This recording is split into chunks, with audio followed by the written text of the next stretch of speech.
What makes a good RPG sequel? It's an important question since sequels are what codify the qualities that give a series its identity. After all, if the first game includes a mechanic or feature that's never used again, fans won't think of it as a defining aspect of the series, especially for a long-running franchise. It's the features that make it into sequels that stand out.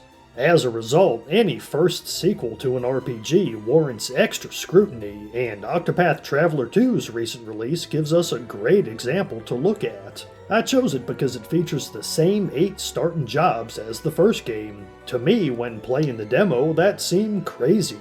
As a huge fan of Octopath 1, I was hoping for something different this time. Sure, each character gets a new latent talent, but it's the same old group of hunter, cleric, scholar, warrior, you get it. This boggled my mind. I just didn't get why Square and Acquire would go this route when they had plenty of other options. All 8 of the basic jobs come straight from Final Fantasy, and it would be easy enough to grab a different set of 8. Why not a renegade witch as your dark magic user instead of another dancer or thief?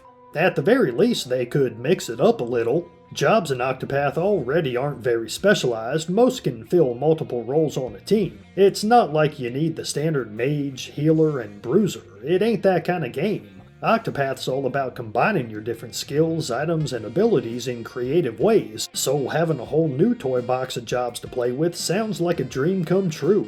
But that's not what the devs did. Instead, they hewed close to the original formula, choosing to add features rather than change what worked. In a way, that's smart. Fans like me may initially be disappointed that not everything's brand new, but I'm still playing and loving the game, maybe even more than the first, though I'm only about halfway through.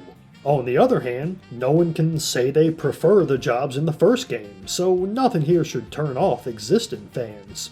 At least, all that applies when it comes to the starting jobs. Unlike its predecessor, Octopath 2 gives you access to secondary jobs very early. Depending on your starting character, you might get one as soon as you leave your hometown.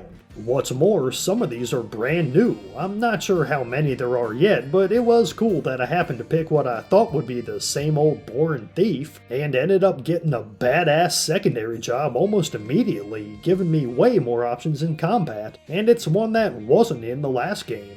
This ain't the Octopath I'm used to. Early on, it gives you a bunch of cool new skills for figuring out optimal strategies to get you through encounters quickly. It's not just the new jobs that get new skills though. The devs reworked all the jobs, keeping some skills, tweaking others, or adding powerful options that would have broken the first game.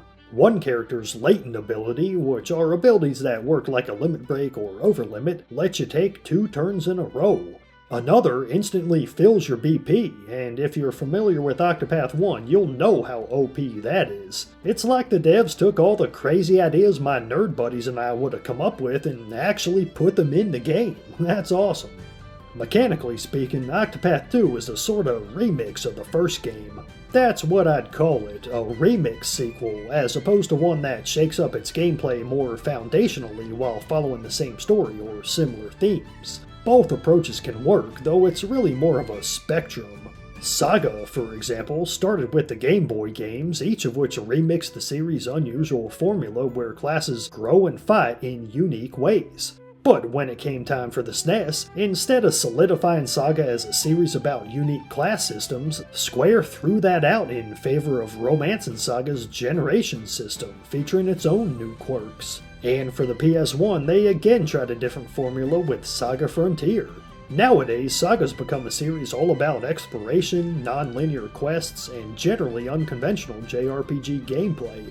The details of why it's unconventional aren't important, as long as it's fun. By continuing to innovate back in the early 90s, Square established Saga as a series they could try out all their radical ideas on while remaining beloved by fans. On the other side of the change-in formula spectrum lie the Tales games. Going all the way back to its 2D roots, the core formula of Bandai Namco's long-running series has barely changed over the decades. Each entry iterates on the action combat, changing it only slightly, while keeping the rest of the gameplay as standard as possible for a JRPG. This approach works when a series can garner enough fans to keep buying what's essentially the same game again. Pokemon or Persona are other great examples, at least from Persona 3 on. And I love this approach too. I'm one of said Tales fans who does want the same formula again and again. Tweak the combat a little to give me something new to master, give me good characters, a beautiful world, and intriguing plot hook, and I'm all set. I want to play more Tales. For the bigger series, this works. Pokemon and Persona are more profitable than ever. But the smaller series, well, they only get to stay around as long as the publisher's happy with the proceeds. With Tales, Bandai Namco eventually chose to make larger changes to combat and gameplay to try and improve sales, see Berseria and Arise. While this frustrates some fans of the older games, it's working. Arise is the best-selling Tales game so far. Final Fantasy might be the best example of a series that balances both ends of the spectrum. It did start out with a major change in stat growth mechanics for FF2, but it quickly shifted back to the first game's basic formula for FF3 and stuck with that for over a decade, leaning toward remix sequels for the most part until FF12. Yet with each entry, Square made changes to keep pushing past their competitors. The job system, ATB, sharing job skills, materia, guardian forces, practically every entry introduces a major mechanic to give its battles a distinct feel. As a result, Final Fantasy has never been defined by its combat mechanics. It takes the basic framework laid down by Dragon Quest and goes ham every time. The sort of series where you'll want to read the tutorials even if you've played other Final Fantasy games before. No, a game becomes a Final Fantasy game through its use of concepts, themes, and characters, or races like Chocobos and Moogles, that are shared across the series. The spell and item names, the crystals, the airships, the summons, and other mythological inspirations, Square likes to remix not only its gameplay but also its world building. And they've got the luxury to do so since the FF games were great from the start and quickly garnered a solid fan base. Up-and-comers have to nail their first sequel to stand out. By the way, that's probably why there aren't Final Fantasy clones in the same way there's, say, Dark Souls clones. A game could take inspiration from one specific Final Fantasy title and its mechanics, or a combination of several, but there's no genre called Final Fantasy-like or something. It's just not possible without trademark infringement.